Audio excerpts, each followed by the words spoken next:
We have our training today from. Okay, can I request everybody to kindly just keep themselves on mute? Okay, great. Hi, good morning, everyone. I think there are some new faces I see today. So welcome to Atma webinar. Hope we're all doing well, we're all healthy. Things have changed how we're greeting everybody these days. But anyway, so my name is Devina Nigam. I'm a consultant at Atma. Especially for those of you who are joining us for the first time, Atma is an accelerator for education. We as an organization, we support other education NGOs to become bigger, better, stronger by building capacity.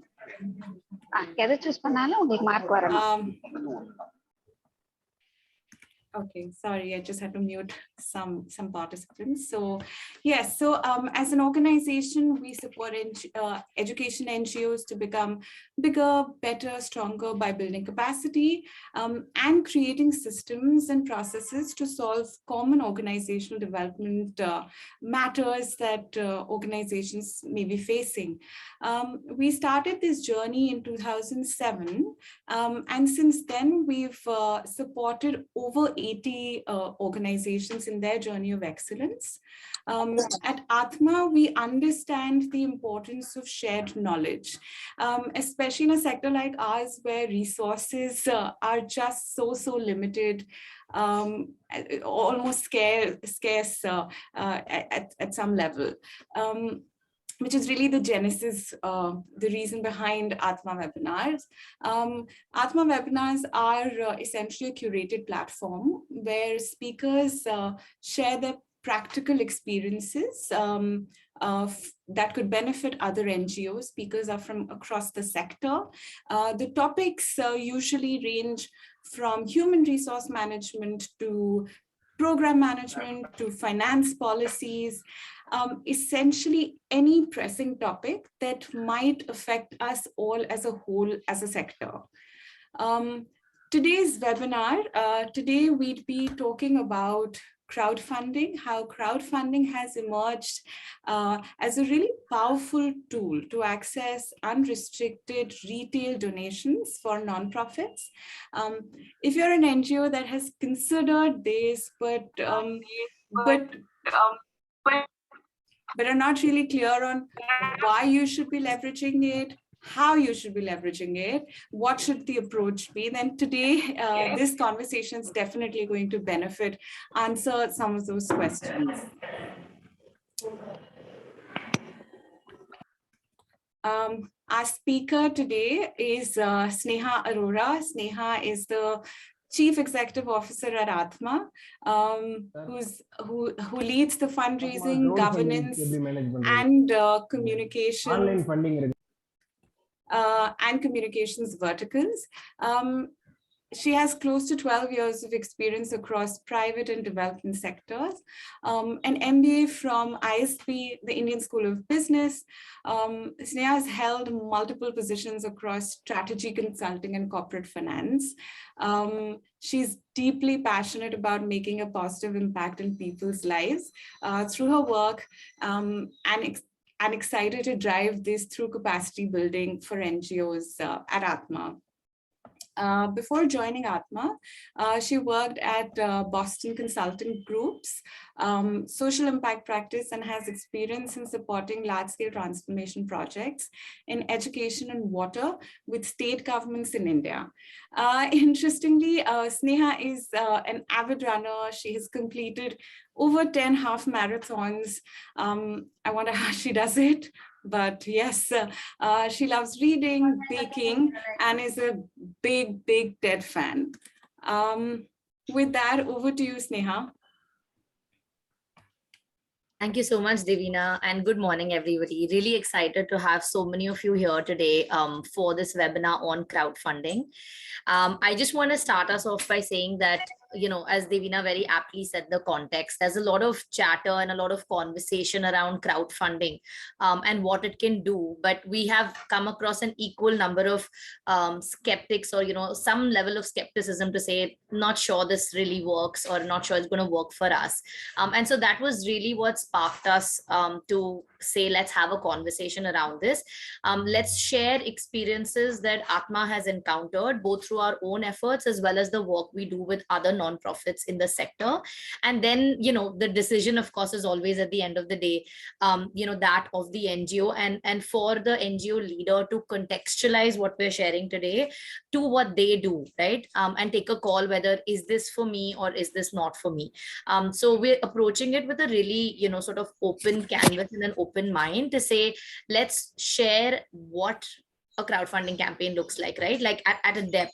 And then let an organization, all of you present here, evaluate and assess as you go through this webinar for your organizations.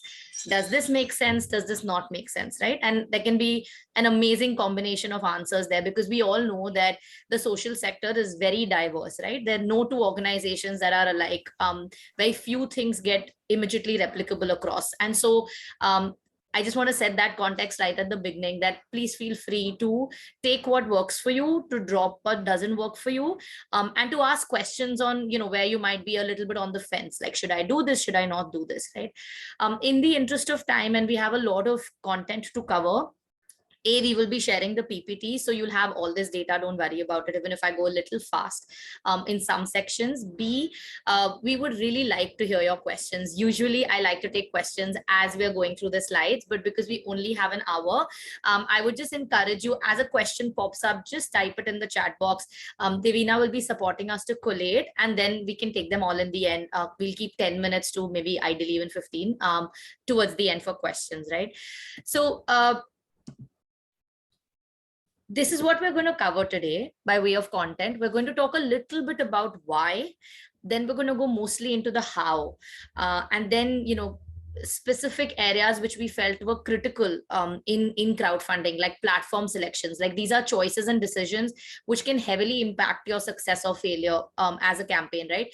Communication, social media strategy, roles and responsibilities, and then some best practices that go even just beyond our own experiences and experiences of NGOs we work with, to saying at a very broad sector level, at a national, international level, what are some recommended strategies coming from many, many more data points of crowdfunding, right? So that's how we've structured the day today.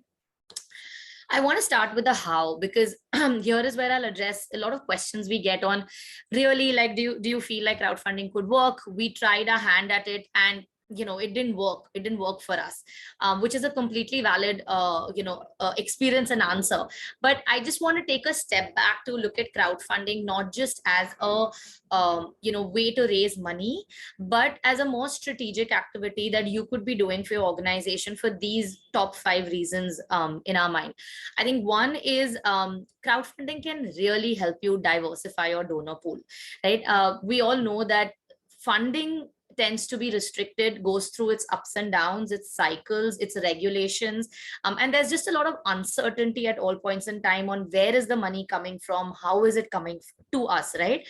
And most of this, as nonprofit leaders, we can't control, because there is an element of an external institution, right? Which becomes difficult for us to always plan against. While crowdfunding is not completely in our control either, it does depend, the success does depend on people's ability, willingness, motivation to give to your cause. A big part of the planning and the activities, the putting this together, and I would say the experimentation around it is in your hands, right? So if you were to say, hypothetically, do this as an annual exercise, not as a one-time event, like you did it 1 year and then maybe never looked at it again, but say if you were to build this into your fundraising strategy as an organization, to say that, let me try it out the first time or the first few times, but then, like, let me figure out what works for us, right? And then craft this as an annual strategy for you to raise a diversified pool of funding, right? So that's something that we would encourage you to think about. The second is, crowdfunding gives you access to completely unrestricted funding, right? I mean, all of us know that most grants in the sector come with terms and conditions, restrictions on what we can and cannot use them for. But this doesn't happen in the case of crowdfunding, right?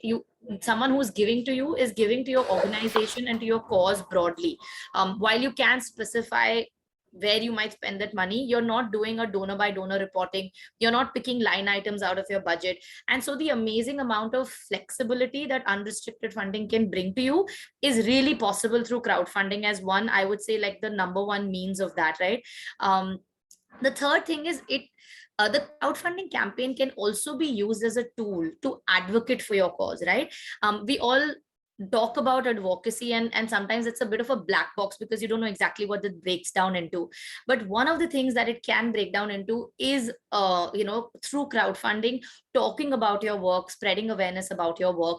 And in that sense, crowdfunding sits somewhere between communications and fundraising and business development, right? So for example, when we talk about crowdfunding, and you'll see this in the coming slides, or we do it at Atma, it's not looked at as a quote unquote fundraising activity, because it shouldn't. It's not just a fundraising activity. It is also an activity where you are marketing, where you're communicating, where you're spreading awareness, which one might only think isolatedly as, through brochures or through a tie-up or a media article. But crowdfunding is one of those things that sits very beautifully across fundraising and communications, and can be leveraged, right, for both, depending on, again, the organization, the context, and how you design it. The fourth thing is spreading awareness about your organization and work. So third and fourth are sort of related, but the third one is more about, advocating in certain groups, in certain specific sets of people or institutions. Fourth one is just general awareness spreading, the way you would run your social media pages, right? You're not sure exactly who's reading it at the other end, but you want to talk about your work, you want to create awareness so that tomorrow if you're speaking to a donor, etc., they may be like, oh yes, we've heard about your work because we saw this post on LinkedIn, and it shared some really great case studies about what you do. And lastly, right, we also feel like crowdfunding is an opportunity for you to engage your board, your staff, your volunteers, maybe even your teachers, like different people in your, what I would call, stakeholder group, right? So as a nonprofit, you're working with so many different kinds of people and individuals and groups, but very rarely do they all come together, right? Unless you're hosting, say, like an annual event or an annual day or some such function at a large scale, which has become increasingly difficult owing to the pandemic and the restrictions as well. Where else is it that all your stakeholders come together, right? So crowdfunding, we also feel, is a very powerful tool, just to collaborate and to create that sense of like camaraderie between these various different groups that you might be engaging with, in your organization. So just as a step back, right? Crowdfunding, yes, it does. The primary objective is to bring in money. But there are so many more ways in which you can look at crowdfunding in a strategic manner for your organization. And our message here on this slide is for you to take a step back, reflect and think about how is it that you could use crowdfunding as a tool, right? As a great opportunity and tool for your specific work. Any questions or comments or thoughts, please put them in the chat box. We would love to answer all of them towards the end. Okay. So this was a little bit about the why, right? And now we want to go into a little bit of the how, because this is where I think there's some amount of understanding, but there's a lot of there are a lot of small steps, small things that you can do which could really make or break your campaign, right? And through this section, that's really what we want to be sharing. One is so we start with designing a strategy plan, right? And then next we go into creating a bit of a project plan. The third step then is, implementation. So that's when you actually implement your campaign, and then you go into a post-campaign mode. What I want you to notice here in this 4-step framework is that implementing the campaign only comes 1 to 1.5, maybe even 2 months, right, after you've started planning it. So the very critical role that planning can play for a crowdfunding campaign needs to be factored into as and when you're doing it, right? I mean, we've heard from organizations that, oh yes, it's, we have to go and create a page on Keto or on Give India, and then we start communicating, then we start talking about the campaign to people and spreading awareness. But actually we would advocate for a strategy where you start with all of that much earlier, right? Like creating the campaign page is probably the 15th step, right? But there are 12 to 14 steps before that, which if not done could definitely have an impact, right, on the way the campaign succeeds or doesn't. And so let's look at each one of these in a bit of detail. So when you say design a strategy plan, what you mean is duration and the campaign of the plan is extremely critical, right? To look at. Again, like there are questions that we get asked, how long should you be looking at a campaign, right? Should it be for 4 weeks? Should it be for 8 weeks? Should it be for 2 weeks? And again, success and failure does get impacted by this very critical number. This is something you need to fine tune and figure out for your organization. But what we would recommend is that running a campaign for minimum, right? Run it for minimum of a month, because what happens is you want to reach out to a large audience, right? You can't always, with the resources you have as a nonprofit, you'll have 1 or 2 people supporting you in this. Can't always do it in absolute clockwork manner, right? There will be some delays. You'll forget about a pool. There might be a time where you might want to go back and change the message. And then you can look at all of this in a way that it allows you the space to do it, right? So which is why a 1 month period is a bare minimum that we would advocate for. The platform choice also becomes, and sorry, the second thing I want to call out is the timing of the campaign. Again, another question that gets asked very often, when should we do this, right? While there are different answers for this. So this has to depend on your organization, the cycle you follow, where your audience comes from, who you're targeting. All of those are really important factors. But some of the most common timings of this campaign are around Diwali or Christmas, which is anywhere in the October, November, December months, primarily because that in India and with our sentiments comes up as like a season of giving, right? That's typically when people want to open up their wallets, make a donation. It also sits well in terms of when it falls in the fiscal year, because there are some donors who would do this for the ATG, deduction and the benefit, the tax benefit that accrues from it. And so Q3 and or Q4, okay, are Q4 more from a tax standpoint, Q3 more from a sentiment and giving standpoint, are the 2 quarters where we've seen maximum campaigns happen, and just having that environment or the right environment for it, right? So those are our views on the timing. As far as platform choice is concerned, I think it's really important to think about this, and not just for national, but in case you do have an FCRA and a license to, or any other format of bringing in international donations, then this is a really critical choice to think about from both angles, right? These platforms may or may not be known, right? For example, abroad, they may ask some information which sometimes does not go down well with donors. They might bring in a skepticism. Like, for example, we did have donors coming and telling us, oh, but we've never heard of keto. Like, what is that, right? And I'm talking about international donors, not national ones definitely know about it. So depending on, then we realize that, okay, international donors are centered around certain geographies. In those geographies, maybe something like a PayPal giving link is better known. So could we put that forward as a platform choice and then bring that money into a separate pool before it reaches us here in India? So the point I'm trying to make is that your audience might be different. It might be completely national, or it might be spread across national and international, or might be completely international, right? The platform choice needs to be taken based on the target audience and where they are coming from primarily.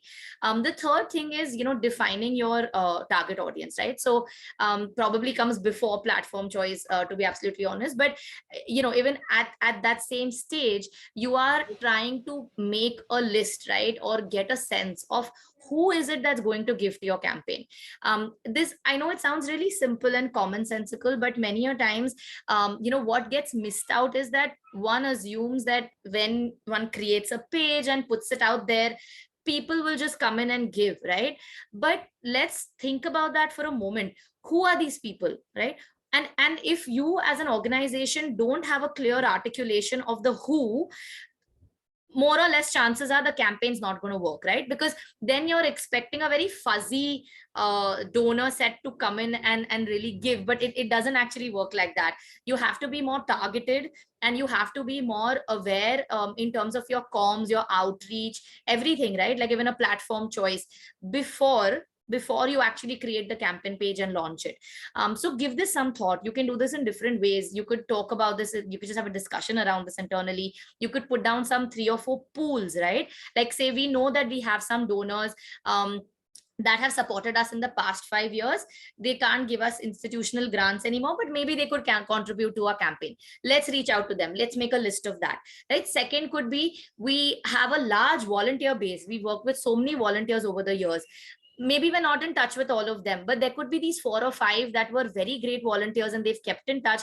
Could they be our champions, and could we actually through them reach out to their networks and bases, right? So I'm just giving you a few examples, but potentially you could identify 8 to 10 such different target audience sets, right? And then start putting down names, etc., to say who is going to give to us, and not go into it completely blind. The fourth is, designing a strong narrative. So why someone should contribute to your organization should not be a question in the donor's mind. It should be something that you as an organization have thought about and try to clearly articulate this in your comms, right? So, and this is a little bit about the storytelling, which we'll come to, but the narrative is extremely critical to think through right up front, right? And the onus of that is on us, the ones who are planning and designing this campaign. Any questions, please put them in the chat box on these 3 or 4 points around designing the strategy, right? Then you come to outreach, okay? And this is not the outreach which happens when you create the crowdfunding page. That will come in the implement campaign stage. This is the outreach you do a little bit in advance to build your supporters and who are your champions, who's going to go out there and tell people that, hey, this organization is raising funds, they do amazing work, would you like to make a contribution? Because if that person is only you or only your organization set, then you're really limiting the potential, right, that exists out there and that you could fundraise from, who you could fundraise from. So this is what we encourage in terms of outreach. Engage with your staff and engage with your board members as supporters, as sub-campaigners, right? They're working for you. They're part of your board. They're here for a reason. They see value in what you do. Tell them to talk about that, to communicate their story on why do they believe in this cause, right? In their own circles. Second, design targeted communication. So emails, WhatsApp messages, keep this design ready. It can be a simple template, right? But you have to have this ready, not something you do when you launch the campaign. Decide who will be your sub-campaigners. And I want to talk a little bit more about sub-campaigners, because sub-campaigners, do have the power to really, again, make or break your campaign. Just give me a minute.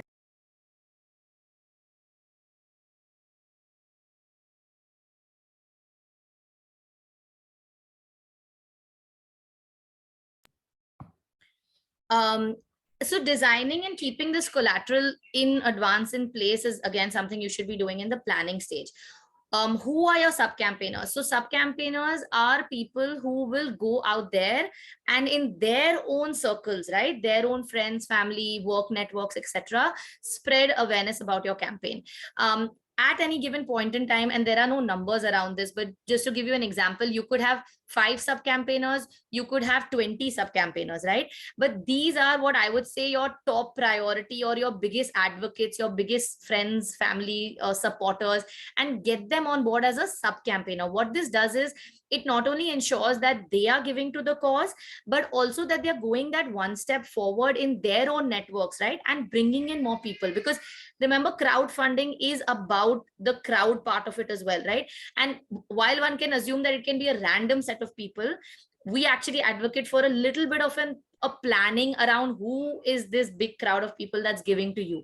While you may not know the 4th person, the point is, the first or the second or the third person that approached that 4th person, right? So that's the power of really spreading this out, but in a planned manner. And that's what sub-campaigners can do for you. So identify who will be your sub-campaigners. Identify matching donors. I mean, this has gained a lot of traction in the coming years. Easier said than done, but we'll talk about this a little bit as well. Matching donors can come in and just double, or at least, like, maybe in some cases triple what you are raising through sub-campaigning and other donors, right? So can be a really, really powerful leverage tool. Plan for media coverage through Keto, other platforms, maybe put out an article, put out something in, publications that are well known in the social sector saying this is the cause and this is why we are raising funding. And lastly, definitely the social media content plan, because everyone's on social media, everyone follows it. If you're running a campaign and it's not getting talked about on your social media pages, there's a disconnect, right? So plan for this alongside, and engage with potential donors. You don't have to call or meet all of them, but just make sure there's some form of engagement, letting them know, hey, we are going to be running a crowdfunding campaign. We run it every year in the month of October. It's coming up. We would love to have your support. Would you like to be on board with that, right? And I'm saying this goes out 4 to 6 weeks prior at least, right? So that you're not just reaching out to them when you're designing the campaign and being like, okay, can you help me fundraise? Because that doesn't go down very well with many donors as well. Projections is the other best practice we would advocate for. So how you make your list of those sub campaigners or the groups you could go to, you could reach out to. Could you also put down some numbers around this, like what has been the trend so far? Right, maybe it's the first time you're doing a crowdfunding campaign, but you may have a sense that on average when we receive from individuals or we receive from the board, generally the number seems to be in this range. Put a range, it doesn't have to be an exact number, but can you estimate that, say your target is 10 lakhs. Okay, you want to raise 10 lakhs. And then you're reaching out to 5 people. When you do these projections, you might realize that through these 5 people, I think I'm going to be able to raise 2 or 3 lakhs. I doubt that I'm going to hit that 10 lakh number, right? And what this does is it takes away that like surprise element or the stress really around when you're implementing the campaign. Because if you've done all of this earlier, you can course correct and make changes to your outreach or your target, both, right? Well in advance before you implement the campaign. So doesn't take too long, might be a simple couple of hours exercise of just sitting down and estimating it, but we would highly advocate for projections to be part of a crowdfunding campaign process, right? And lastly, benchmarking.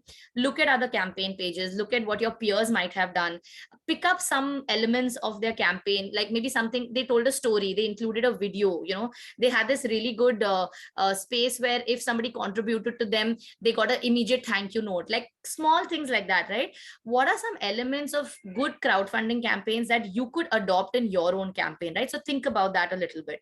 And that's where benchmarking comes in, where you're not just going in with your views, but you're also looking at what others have done, learning from that and including it in your campaign if it works for you. The second stage is a little simpler. It's more implementation oriented or operational in nature, where you create a plan, right? You assign tasks within your team, you assign roles and responsibilities, and you set some timelines. Crowdfunding campaign cannot be implemented alone by the leader or the CEO or the fundraiser, or even I would say by say just one more person, right? Like, of course, this is a bit of a chicken and egg where you say, do I have enough people in my organization to support a crowdfunding campaign and the effort it requires? Or the other way around, where you're saying, I need 3 or 4 people, who are they going to be, right? So whether you bring on board a volunteer for a 3-month period to say, can you just help us for these 3 months with this campaign, right? Or you bring in an external consultant and say, can you just help us implement this on a pro bono or a partially paid basis? And remember, think of this from the ROI, right? Like, keep the bigger picture in mind, where if done well, this campaign could raise X amount of money for your organization. So then the way to look at it is, what are my costs to do that, right? Like, return on investment comes from what you're generating and at what cost. So there has to be a cost to a crowdfunding campaign. To assume that it will happen just as a normal, say, activity in the course of the organization's day to day is actually a flawed way of looking at it. So expect that there will be a cost, whether it's a platform fee, whether it's people cost and resources working with you on this, whether it's your own time and energy, right? Definitely be conscious and mindful of all of it. But then look at that versus the return potential. If you feel that this is too much effort, the costs are too high, what I'm going to be able to raise is very little compared to that, then that's your cue to say this might not work for us, right? Which is a completely okay answer. But this will need to be tried out or piloted at least once, right? For you to know whether what kind of return can I look at, what kind of amount can I raise? Because we have seen a massive range. We've seen organizations raise like over 40-50 lakhs through a crowdfunding campaign. close to crores as well, but those are very few. But I think we've seen a lot of organizations raise in double-digit lakhs, right? That's doable, that's possible. But there are a lot of organizations we've seen also struggle with just, 50,000, 60,000. They're not able to do more than that, right?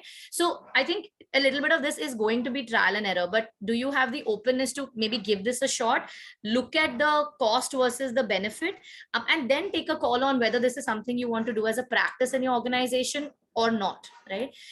So project plan is really mostly the operational stage where you assign responsibilities and you put resources behind this campaign, right? Okay, I'll just take a pause. The third phase is where you go into implementation. So remember, everything we've talked about so far is before you've gone and created that page on whatever platform it is that you're using for crowdfunding, right? Here is where you start with designing the crowdfunding page. You might spend a couple of days to do this, or you might have somebody helping you with it. You might have the platform itself support you in putting this up. But designing the crowdfunding page is like, designing the facade of your house, right? Like that's the first thing that anyone is going to see before they decide to enter, to read, to invest their time and energy in saying, do I want to give to this cause? So your crowdfunding campaign page is really important. And here first impressions matter, right? So having too much text, so designing it needs to be given some thought, right? Say you are a person coming onto the crowdfunding campaign page of an organization. How much time do you spend on it, right? Like, do you have 5 to 6 minutes to give? Or do you want to say that, okay, in 2 minutes, someone should get a clear idea of who are we, what are we doing, why are we raising this money, right? So thought has to be given to the design of the crowdfunding page. It cannot just be information you already have on your website pasted on the page and then a link to give, right? That would be doing a bit of injustice to the whole exercise of like what we're trying to do and achieve beyond just getting the donations. Second, align on the financial compliances. So, at the beginning, I said crowdfunding is something that sits beautifully between communications and fundraising. I would maybe add a third trier to this, which is finance, right? As a domain. And so when we run crowdfunding campaigns or we see organizations doing it, oftentimes the team is not just the fundraising team or, the employees supporting it. It's a really great confluence of the communications person, the finance consultant, whoever it might be that you have, and the fundraising function talking together, because there are a lot of points at which there will be intersections. For example, sending out of ATG receipts, right? The minute you receive a donation, how soon is that done? Foreign donor versus Indian donor. Compliance requirements are different. You cannot have anonymous tag to donors, as many of us have faced this issue as well. So how do you deal with that, right?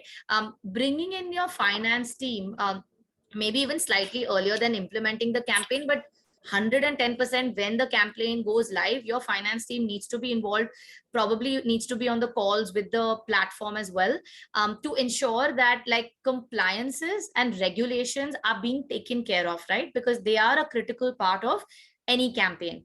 The third area here would be timely updates on social media. So think of your social media as like, where you're telling everyone what's happening, right? So say your campaign page is running on a platform and it has raised 5 lakhs out of your 10 lakh goal. There's often a momentum that gets created when you just post that simple thing, right? Through one image, you can just put on your Instagram saying 50% of our target has been raised, contribute and give us some more, help us reach our target. Like simple, small things, but 100% needs to be planned for, right? Can't be decided in the moment, because once you launch the campaign, there is so much going on that you may or may not remember to do this, in addition to everything else you're doing in your organization, your programs, etc. So timely updates on social media and a plan around this is really important and needs to be implemented during the campaign. Collecting donor data from a compliance and financial management standpoint, extremely crucial and critical. One can go into more details on this, but I won't do that for this webinar. But there are specific details that you need depending on the status of the donor as an Indian or an international donor. And those are pieces of information that cannot be compromised on, right? And if you don't do this when you're implementing your campaign, to get this later becomes a whole different piece of work, right? So think about this at the time that you're implementing your campaign itself. Send out ATG thank you notes and then proactively communicate during the campaign. And this is getting covered a bit more in detail later, so I'll just skip through this part. The other pieces and the last piece really of the post campaign, right, doesn't end with the campaign. Once you've designed, launched, done your campaign, it's ended at some point, right? And that depends on you. You can decide it as per a time duration that the campaign will run for 1 month. You could take an extension if you feel like you're very close to your target, but you need a little bit more time. You could say, I will run this till my target is met, right? So you could extend it by another 2 to 3 weeks, and run it till the campaign is met. But at some point you'll draw the line, right? You'll say, okay, now I'm going to shut my campaign page. So minute your campaign page closes, ensure that acknowledgements, appreciations, thank yous, right, have gone back to those who've contributed to your campaign. So it should not stop with the money hitting your campaign page or the account, right? That has to immediately trigger into a space of gratitude that you create, because otherwise, this will be okay one time, but those donors may or may not want to come back to you, right? So this is really important, to bring in that element of gratitude, and acknowledge it very proactively for those who've given to you as soon as your campaign ends, or maybe even during the campaign, right? If you can manage that. Reflections and donor data analysis is also critical. This is again a little forward thinking, right? So say you were raising 10 lakhs, you raised it. I mean, you can stop it there and be like, okay, this year I wanted 10 lakhs from crowdfunding, wo aa gaya hai. So, this is going as per my fundraising plan. But who gave to you, right? Were there mostly HNIs? Were there smaller donations?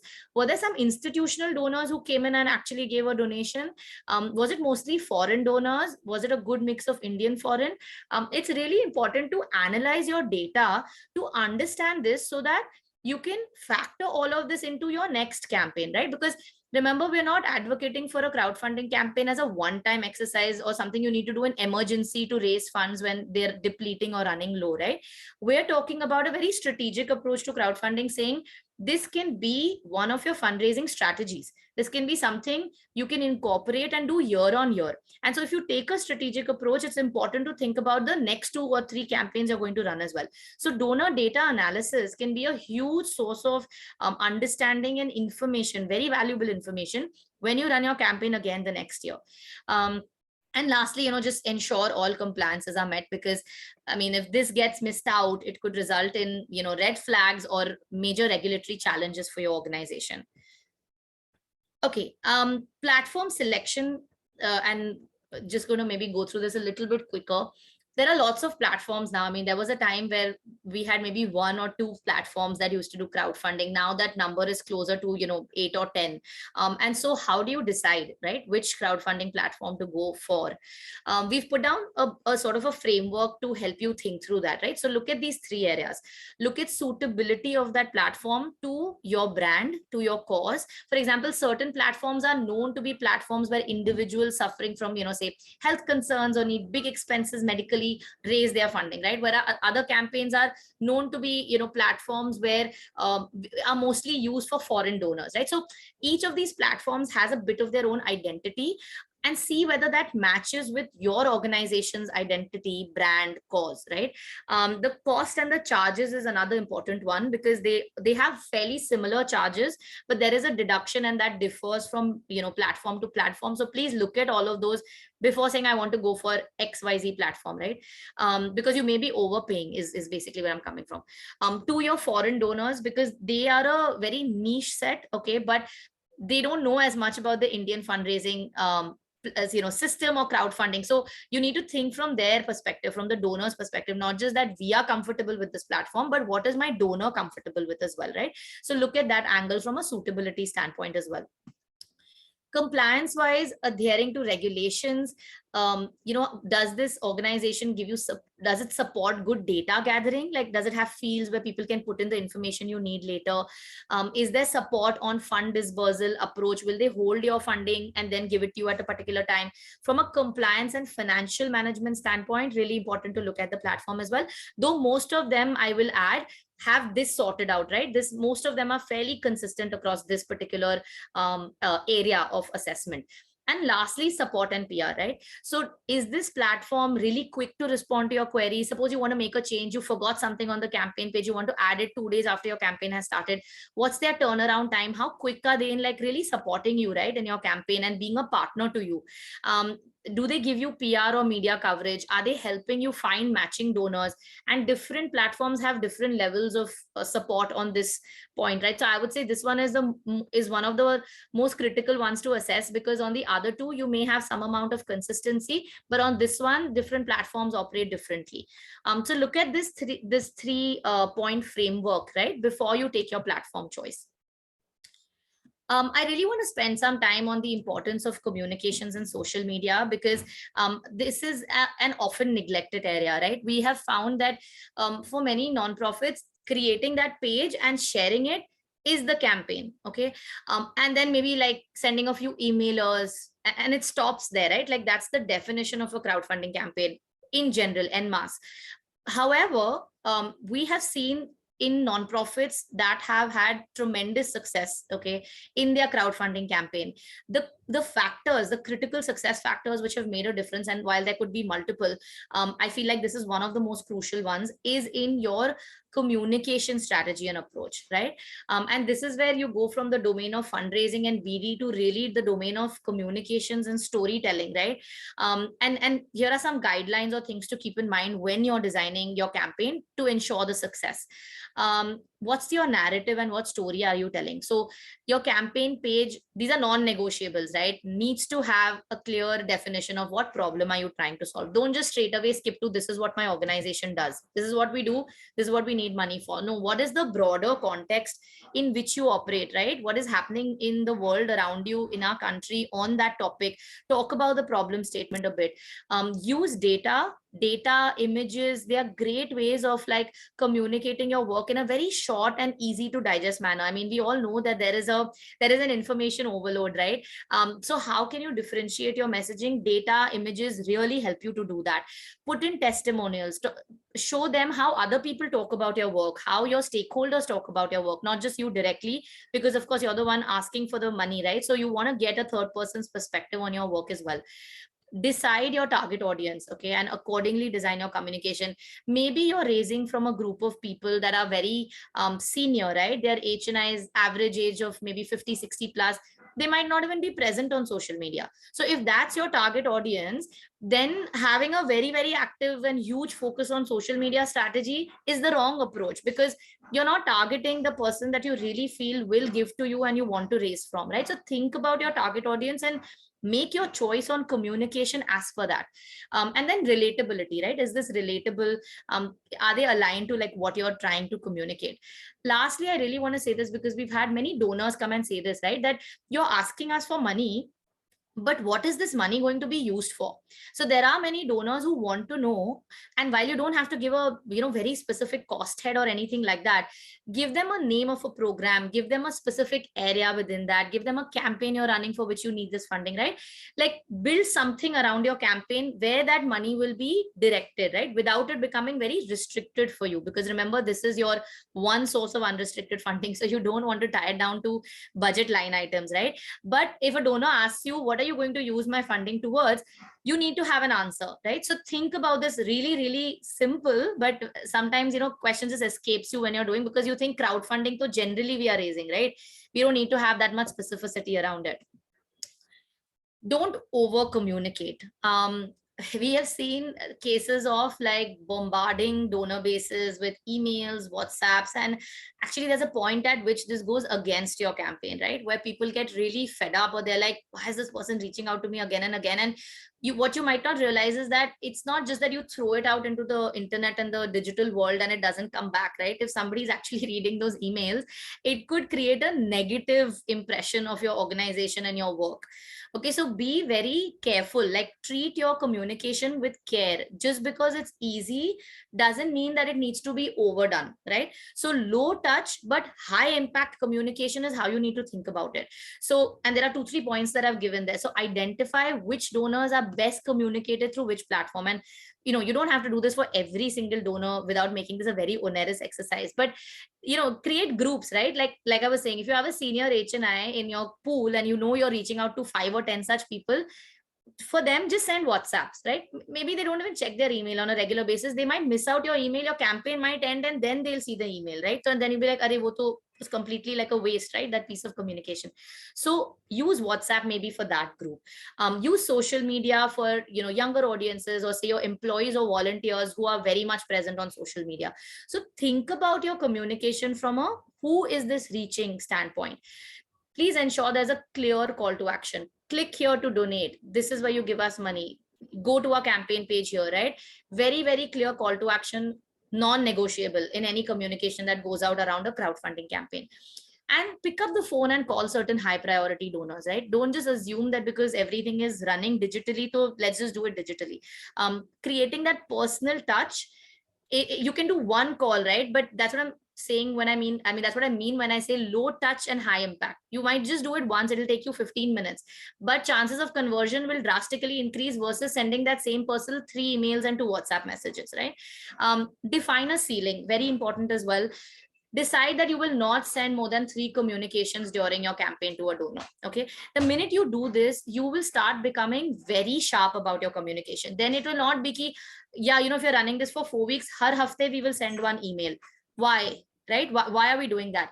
Say we will send one at the beginning, we will send one midway through, letting people know how much have we raised, and that's the motivator. That's why we want to send that second email, you know, and then send one right at the end saying, here is what we've raised, thank you so much for being part of what we've done, you know, and things like that. So really think through your communication and minimize it, right? Finally, just try and strike a balance between very standardized collaterals, like say one email going to 1,000 people, versus certain spaces where you can customize. So maybe with your high potential donor, you could add in a name, you could reference, hey, I spoke to you 2 weeks ago for this other conversation, we're running a crowdfunding campaign next month, would you like to donate, right? So strike a balance in a way that it's also doable for you. Just keeping a close look on the watch. I know we have about 13 minutes to go. I'll maybe take 5 minutes and then open it up for question and answer. Social media strategy, you know, this depends, of course, on how comfortable your organization is with social media. But the social media pages need to be in sync with your campaign, right? That's the key message here if I was to pick that up. Your social media pages cannot be blank or like nothing is going on there, but then, you know, you're sending like email per email or WhatsApp, and then there's stuff on LinkedIn, but there's nothing on Instagram. So just the whole coherence and consistency of the campaign needs to be synced up with social media, especially if your target audience is on social media, right? For those of you that don't have active social media pages, organization's website is also a great tool that you could leverage, right? Leverage your website. Ensure, and we've received this feedback in the past where they're like, oh, you've been talking about this on your social media campaign, but when I go to your website, there's nothing there which tells me that you're running a crowdfunding campaign, right? Again, inconsistency in your sort of presence, right? So ensure that the campaign reflects on the website. Make giving easy. So if you can integrate a payment option in your website itself, right, instead of a platform, many organizations do this as a methodology as well for crowdfunding. Ensure your website is updated with your work, right? So especially around the time of a campaign, take some time and update, maybe it's an annual update or whatever for your website. And lastly, ensure that the content is aligned to the crowdfunding campaign content, right? So maybe you're saying something completely different as a storyline in crowdfunding and completely different on your website. It's a bit of a disconnect. So see how you can just maybe add or align that. The campaign can also be a great way for you to drive traffic to your website, right? So again, one of those like side effects or side benefits of a crowdfunding campaign, you could totally use it as a way to drive traffic to your website, to get more people to know about your work and everything that you do. Okay. I'm going to skip this piece because we've talked about it a bit, but do assign clear roles and responsibilities to everybody in your team, right, when the campaign is running. Lastly, some best practices. So I'm going to give headline messages for these slides, right? Headline message of this slide, and you can read it later on, is that giving in India is on an upward growth trajectory, right? Year on year, if you look at the amount of philanthropic capital coming into the sector, it is rising despite FCRA challenges, despite everything else. And the last 2 years have been huge booms and spikes because of the pandemic, right? So while the pandemic has given us challenges, it's also opened up opportunities, right, in terms of a lot more people giving for the first time. So giving and philanthropic capital is growing. So you know, the concept of there's not enough money or people may not give to us because they give to all the other campaigns. Macro level, not true, right? Giving is on the rise, and that's your opportunity. The next important thing is motivation. Okay, these are the 4 critical triggers of why someone will give to your campaign. So among the big set of givers, why will they give to your campaign? If your campaign is convenient to give to, okay, if you've created a good story, a narrative, a sense of urgency around your issue and your cause, if you have really leveraged the community, right, and not just put it out there and let it be, and if you're clear in your impact and you can really show that, right, in terms of what you can do with this money, people will give to your cause. Okay, so when you're thinking about, or if you've had experiences that have not been positive on crowdfunding, maybe look at this and think about what was it that was missing, right, and get feedback from the potential donor pool, so you get that factored into when you're next designing it.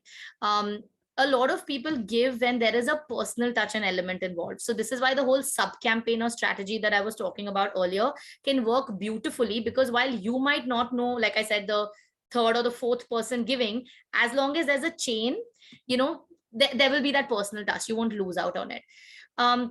These are just some best practices, from the standpoint of implementing a campaign. And we have talked about most of them, so I'll skip this part.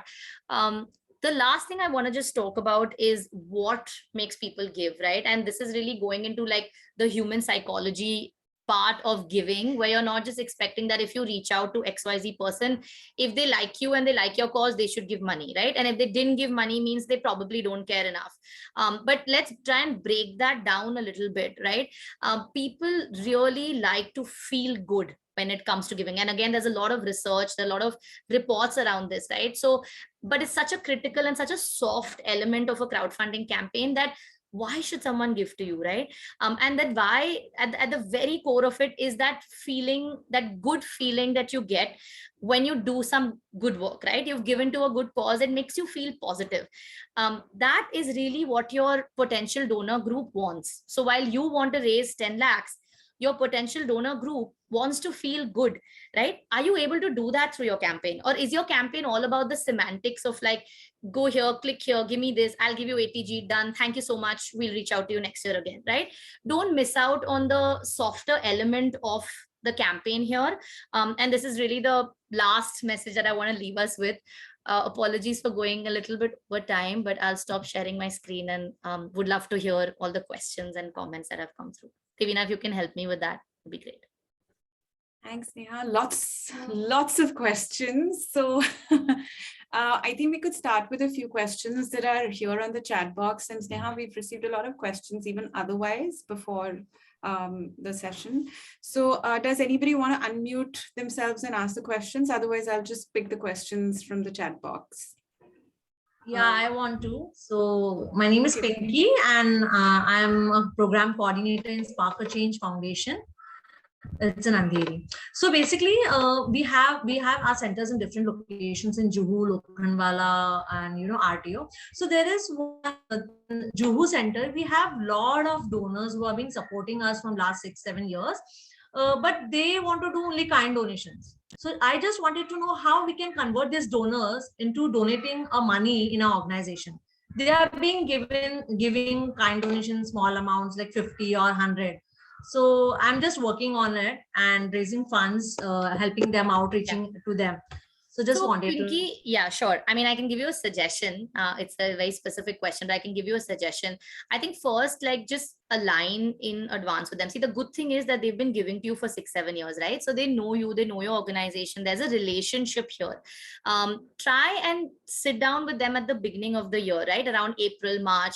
Tell them, look, this year, Spark a Change, while we really appreciate everything you've done for us, this year, Spark a Change needs unrestricted funding in the form of money, right? This is what I want to use it for, right? While your kind donations have really helped us in all these years, this year, could we do a simple conversion and have you give the same amount, but in cash, right? Because this is why I need it and this is why I need it for. So I think just having that conversation in a planned manner, showing them very clearly why should they do this, right? What is the need of Spark a Change that they're serving by giving you in cash versus kind? I think that could really help. So sit them down in a group, do it like a group discussion, do a lunch or chai around it, just make it really nice and comfortable for them. And then bring it up as your ask, right? Your request to them. Thank you so much. If I can go next. Yes, Norman. Yeah. Hi, Sneha. Thanks for the session. My question is around organizations which are working on education, because we work on education. My experience over the last 3 years of crowdfunding is like people love to give for causes that are immediate, like somebody is sick and it goes immediately for treatment. People don't want to wait for a longer time to see results.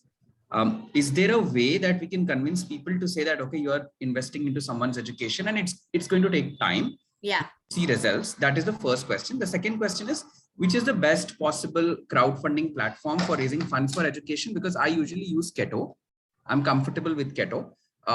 But I now see that Keto is pretty much, I think that's because of COVID that most of the platforms have become immediate impact driven project. Yeah. So these were the two questions I had. Got it. Okay. I'll take your first one first, Norman. So, see, crowdfunding donors, okay, they are very different from the kind of donors which will come back to you and be like, okay, now tell me what happened with the money. Many of them, and I'm talking about a majority, there might definitely be a few who do this, right, who will come back 6 months later and be like, what did you do with the funding I gave you? But most of them, for them, it stops with the donation. They give the donation and then they've forgotten about it. They'll wait for maybe the ATG to come in at the right time, and that's it, right? Their cause and their giving is done. So I would disagree with saying that, like with education, the challenge is that they want long-term impact. Not really. And I'll give you an example of Atma, okay? Because it takes, I mean, much longer even than an education program to see our impact. And it's very unclear because we do capacity building for NGOs. We're not even working directly with the child, but we are in the domain of education. So actually ours is an extremely complicated model to explain to someone what are we going to do with this money, because it doesn't go into a classroom and it doesn't even go into an NGO. It goes into our cost to help an NGO. So very complicated, right? But we have been able to run successful campaigns. And I would say that the key factor there, Norman, is your advocates or your supporters. Okay, so, see, you as the organization head saying, give to my organization versus 6 other people or 10 other people. So leverage the power of your network in a way that you are like, this is not my campaign. This is our campaign. All of you, I need all of you to raise this money. I can reach out to all your friends and family, right? But you reaching out to them is going to make a huge difference, and get as many of these like supporters, sub-campaigners, advocates, friends, whatever you want to call them, right? So I think when they talk about your work, and the way they talk about it, Norman, is also important. So don't go into like, our impact will take long. That's fine. I mean, that's understandable. Like most things in the social sector, I think do take time, except maybe health or a few others. So I think you can be really clear that the impact will be seen 3 years from now. But 3 years from now, this is what you will see. You'll see higher learning levels, you'll see better attendance in school, etc., right? So don't get bogged down by the time, because I don't think most crowdfunding donors think that long term, right? Institutional donors, yes. Crowdfunding donors, time horizon is much shorter. So it's just about the advocacy, it's about the clarity, and it's about who is reaching out to them. I think that's really important. So yeah, those would be my thoughts there. On platform choice, Norman, honestly, like I will not advocate one over the other, because we've also had a mixed bag experience. There are pros and cons of all the platforms, okay, that we have tried out. If we tried out 2, we're going to try out a 3rd one next year. So, and we've heard similar experiences from others. My suggestion would be to just try them out and see what works best for you, right? So if you've done a Keto and you feel like this is not working, try a Give India, or try a Dana Mojo, or try a, any other international ones as well. There's Chuff, there are a bunch of others. So I think trial and error is my way, because each organization ka context is very different. So no one, and I'll say this with confidence, no one platform does everything. There are pros and cons to each and every platform, and we've done a bit of an evaluation. So just coming from that standpoint. Yeah. Thanks a lot, Sneha. Kritika, you have a couple of questions. You want to go next?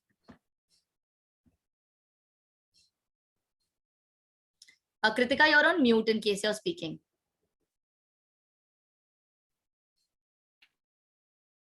Okay, while we wait for Kritika, Divina, do we want to take up Yes. another question?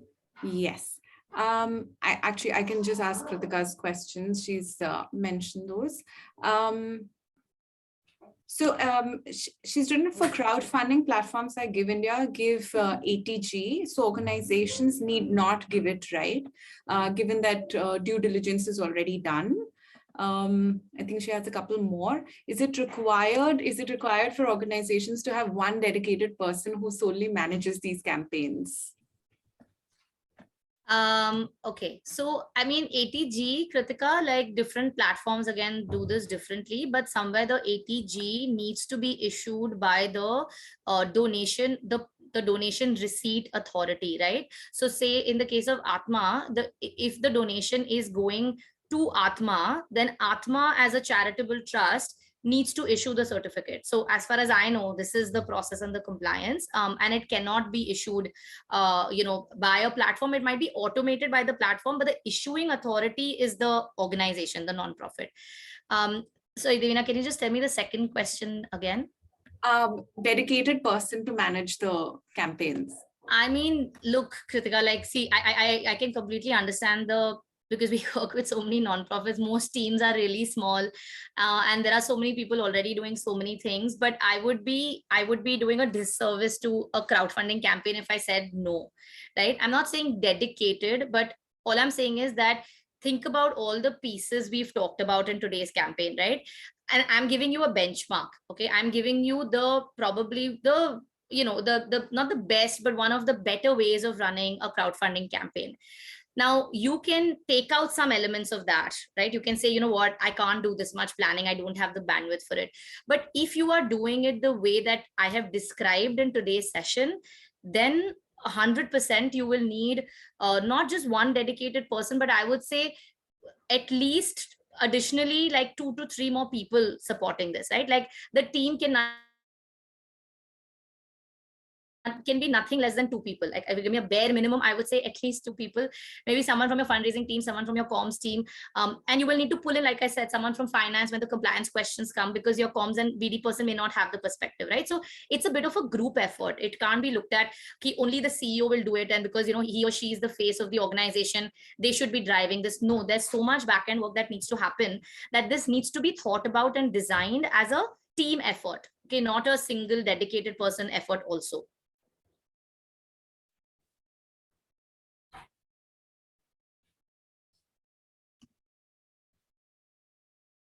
No worries. I think that answers. We're at 12:03. Just wanted to check if people are okay to stay back a couple, maybe 5 more minutes, since we have a barrage of questions. We could perhaps go on.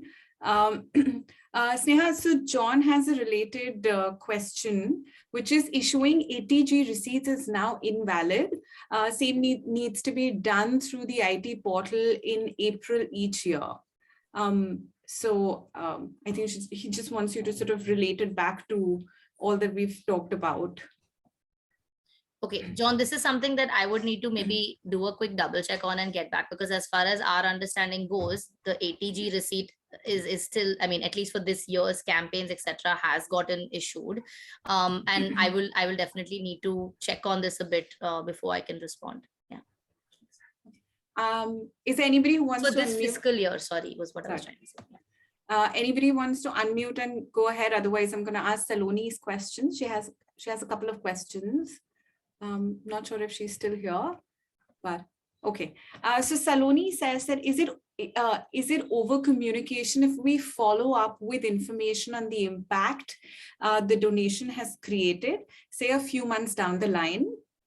That's one question. The second question is the language of the narrative.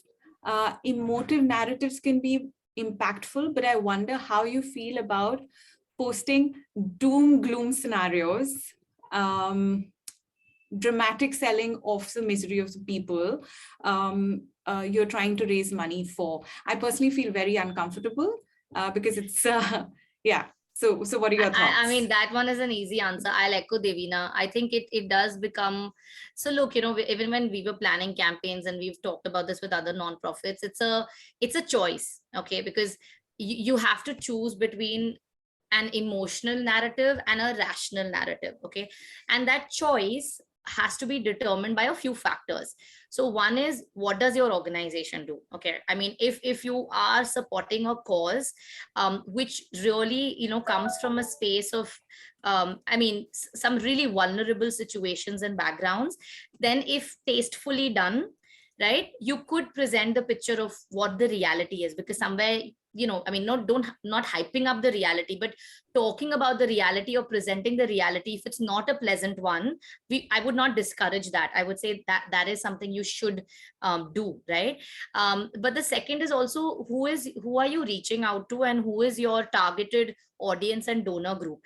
There are individuals, and you know, there is again some bit of reading around this as well, that you know, there are different kinds of donors. There is a rational donor, there's an emotional donor, there's a, you know, someone gives to a cause because they can see numbers and data and impact, and someone gives to a cause because they hear a story about a girl in, you know, a poor background, and like going through a lot of difficult situations at home and abuse and everything, and then they get motivated to give, right? So you will never be able to, like, think about it. You have one campaign, okay, and you're reaching out to a set of maybe 100, 200, 300 people, and how will you ensure that you meet every single person's requirement, right? So it's a really interesting problem to have, and I don't think there's any cracking it kind of an answer. But what I feel, I mean, what we've done and what we've recommended as well, is to take a bit of a combination approach, right? Because maybe there are certain aspects of your campaign that could really appeal to someone who is a very emotional giver.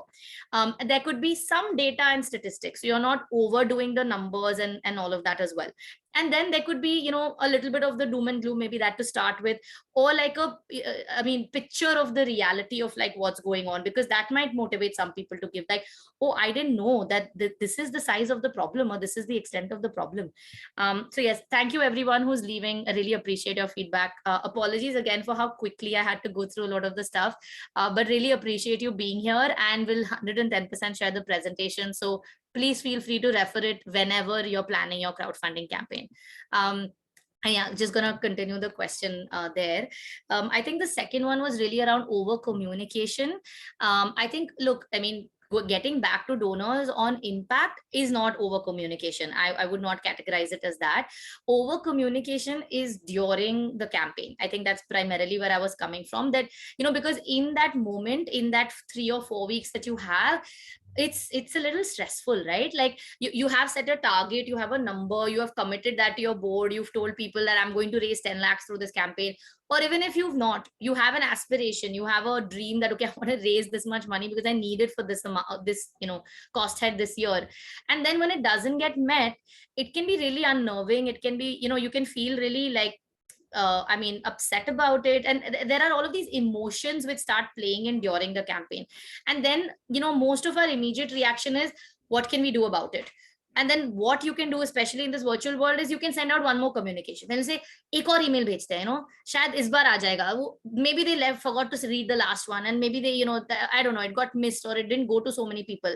So I'm saying, really, I mean, just from experience, right? In that moment, the only thing you will want to rush and do is communicate again, reach out again, you know, and without thinking about the longer term and the big picture view of who is this donor. Am I actually, you know, turning someone away for the next 3 years? Instead of getting money, it's better I don't get money this year from the person, you know, but I don't want to sour the relationship, right? So you are taking a call on the relationship versus the money that you will be able to raise. And it's a difficult balance to strike, but it's a very important one. And that's where we were coming from when I was saying, be very conscious of over communicating in terms of asking, not in terms of informing about impact. That's completely fine. Great. Thank you so much. I know the questions are just flowing in, but I think we'd wrap up the session. Paritoshji, did you have a question? No. Okay. I just wanted to compliment Sneha and thank you, all of you, Thank you. Atma, to have done a wonderful job. Thank you so much. Thank you Thank you so so much. much. Very well. We will share the recording of the session, the presentation with all of you, and Sneha's contact details. So I know a lot of questions went unanswered. You all will come up with a lot of questions later as well. So please feel free to reach out to Sneha. Yeah, absolutely. I mean, I'll just echo that. We are very, very open. We are here for nonprofits, right? So please don't hesitate to just drop us an email. If we'll get back for whatever questions you have, right? So I really appreciate you all taking out the time and staying a 10 minutes extra. And yeah, look forward to seeing you in future Atma webinars as well. Great. Thank you, Sneha. Thank Bye-bye. you. Bye. Thank you so much. Thanks. Bye.